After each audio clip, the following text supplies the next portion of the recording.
Pelaksanaan BIMTEK penyusunan hukum kontrak konstruksi yang dibuka pada tanggal 30 Januari 2019 ditutup secara resmi oleh Wali Kota Gorontalo Haji Martin Taha SEM Ekdev. Pelaksanaan BIMTEK ini bertujuan untuk meningkatkan pemahaman interpretasi dan aplikasi ketentuan pengadaan secara benar dan aspek hukum terhadap suatu perjanjian yang dibuat secara menyeluruh dan mendalam, serta implikasinya terhadap hukum administrasi negara, hukum perdata, dan hukum pidana. Kegiatan BIMTEK ini cukup mendasar dengan kondisi saat ini penegak hukum melakukan pemeriksaan terhadap sejumlah pejabat penanggung jawab kontrak yang memicu permasalahan hukum. Oleh karena itu, seluruh peserta BIMTEK ini dapat memahami tugas dan tanggung jawab pengadaan jasa konstruksi. Dalam kegiatan ini, yang menjadi narasumber Kepala Kejaksaan Tinggi Gorontalo Firdaus Daulimar. Kejaksaan Tinggi. Karena yang dikawal ini levelnya sudah bukan lagi level tingkat kejaksaan negeri. Bukan saya mengecilkan kejaksaan negeri, tidak. Karena ada beberapa aturan yang menurut saya kita perlu belajar juga, yaitu penggunaan e-katalog. E-katalog ini dilihat sederhana, tetapi ada bahaya di dalamnya. Apalagi kalau kita bongkar lebih awal lagi bahwa penggunaan DAP dan makan hibah dan seterusnya itu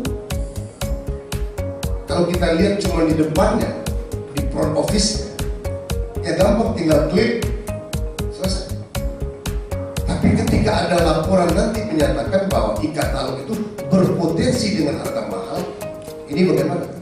Nah, mungkin kemarin ada teman-teman dari LKPP. Kira-kira LKPP kemarin ada pertanyaan ke sana nggak? Bagaimana cara Bapak atau teman-teman LKPP merumuskan nilai yang ada di e-katalog? Nah, kan kasihan nanti teman-teman manajemen pengadaan barang dan jasanya, kan gampang saja. Ngapain lagi udah di pencet tombolnya misalnya, sudah, belajar. Tapi ketika ada orang-orang yang mengerti tentang itu, ini dipersoalkan. Dan alhamdulillah menurut saya kemarin itu teman-teman di Alwisabu terselamatkan dengan baik.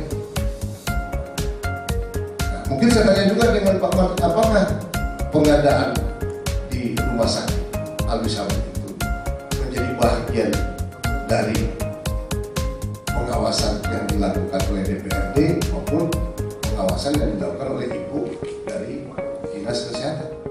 Dan seluruh yang terlibat di dalam proses pengadaan barang dan jasa ini harus memahami, mengerti, dan menjalankan sehingga mereka dalam mengimplementasikannya itu tidak ragu-ragu, tidak khawatir, tidak dihantui dengan ketakutan dan berbagai argumen yang senantiasa disampaikan kepada saya. Saya kira Pak Kajati tahu pada tahun lalu ada 32 orang yang menyatakan mengundurkan diri dari pelaksanaan pekerjaan di PU. Wah, saya juga bingung, gimana ini pekerjaan pembangunan bisa berjalan dengan baik kalau kalian sudah. Saya berikan pemahaman kepada mereka. Maka oleh karena itu, kalau mereka paham, mereka mengerti, maka dalam mengimplementasikannya tidak ragu-ragu, tidak khawatir, dan tidak dihantui dengan ketakutan seperti yang disampaikan oleh Pak Kajati tadi.